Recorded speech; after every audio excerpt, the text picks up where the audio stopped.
ছোট্ট একটা বাঁশের কাঠামোর উপর বসে আছে 10 থেকে 12 জন। 40 থেকে 50 কিলোমিটার বেগে অবলীলায় চলে যাচ্ছে অদ্ভুত একটি যান। হ্যাঁ, এটি কম্বোডিয়ার বিখ্যাত বাঁশের ট্রেন বা নড়ি।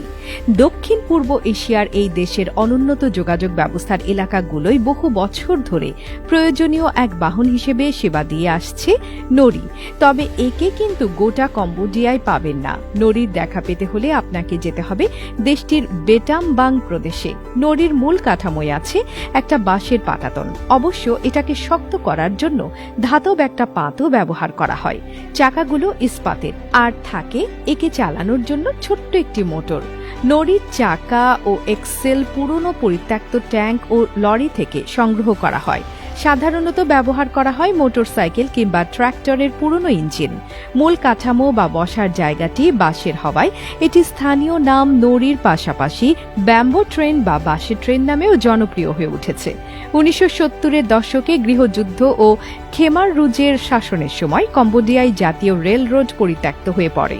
1980-এর দশকে আবার ট্রেন চলাচল শুরু হলেও চলতে থাকা গেরিলা যুদ্ধে দেশের বিভিন্ন অবকাঠামোর 12টা বেজে যায়। রাস্তাগুলোর অবস্থা শোচনীয় হয়ে পড়ে। ট্রেন চলাচল কমতে কমতে একসময় আবার বন্ধ হয়ে যায়। এতে মানুষের পক্ষে এক এলাকা থেকে আরেক এলাকায় যাওয়া অনেক কঠিন হয়ে পড়ে। আর এই সমস্যার সহজ এক সমাধান বের করেন স্থানীয়রা। সেটি ব্যাম্বো ট্রেন বা বাঁশের ট্রেন।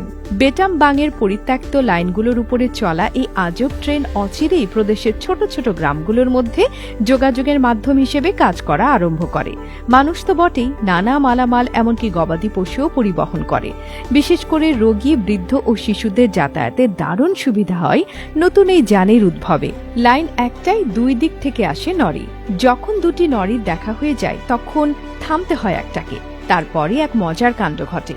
হালকা নড়িটার মালামাল খালাস করে ওটাকে লাইনের পাশে নিয়ে আসা হয়। এতে অন্য নড়িটা চলে যেতে পারে। তারপর আবার এটাকে লাইনে তুলে মালামাল ও যাত্রী তুলে স্টার্ট দেওয়া হয়। পুরো ঘটনায় সময় লাগে কয়েক মিনিট। একটা সময় বড় বড় শহরের বাইরের এলাকাগুলোই যেখানে রেললাইন আছে সেখানেই চলত নড়ি। মোটামুটি বড় একটা দূরত্ব বাসের এই ট্রেন দিয়েই পাড়ি দেওয়া সম্ভব ছিল। কিন্তু বিগত বছরগুলোই কম্বোডিয়ার বেশিরভাগ রেললাইন সংস্কার করা হয়েছে যাত্রীবাহী ও মালগাড়ি চলাচলের জন্য। এতে বাসের ট্রেনের ভবিষ্যৎ ধোঁয়াশার মধ্যে পড়ে যায়। অনেক দিন ধরে বাসের এই ট্রেন বন্ধ করে দেওয়ার গুজবও শোনা যাচ্ছিল। কারণ বিশালাকার ইস্পাতের ট্রেনের পাশাপাশি তো আর নড়ির চলার সুযোগ নেই। ক্রমেই চলার এলাকা কমতে কমতে 2017 সালে এসে একেবারেই বন্ধ হয়ে যায় নড়ির কার্যক্রম। এর মধ্যে আরেকটি কাণ্ড হয়। 2018 সালের জানুয়ারিতে বেটামবাংয়ের ফনম বেনান পর্বতের পাদদেশ থেকে শুধু নড়ির জন্য একটা লাইন স্থাপন করা হয়েছে। মূল শহর থেকে একটু দূরে নতুন এই নড়ি অবশ্য পর্যটকদের কথা ভেবেই করা হয়েছে। পুরনো নড়ির যাত্রা ছিল স্থানীয় কম্বোডিয়ান অধিবাসী, কুকুর, মুরগি ও পর্যটকেরা। তবে এই নড়ি কেবল পর্যটকদের কথা ভেবেই বানানো। তবে সৌভাগ্যক্রমে কয়েক মাস বন্ধ থাকার পর সীমিত পরিসরে হলেও আবার শুরু হয় পুরনো নড়ির চলাচল। এমনিতে নড়ি বা বাঁশের ট্রেন ভ্রমণে দুপাশের জঙ্গলের মধ্য দিয়ে চলা, কখনো শরীরে গাছের কাঁটার খোঁচা খাওয়া, আচমকা সামনে এসে পড়া বড় কোনো ডালের আঘাত থেকে বাঁচতে মাথা নিচু করা, এই সব কিছু মিলিয়ে দারুণ রোমাঞ্চকর ছিল যাত্রা। একটি নড়বড়ে বাঁশের সেতুও পার হতে হতো।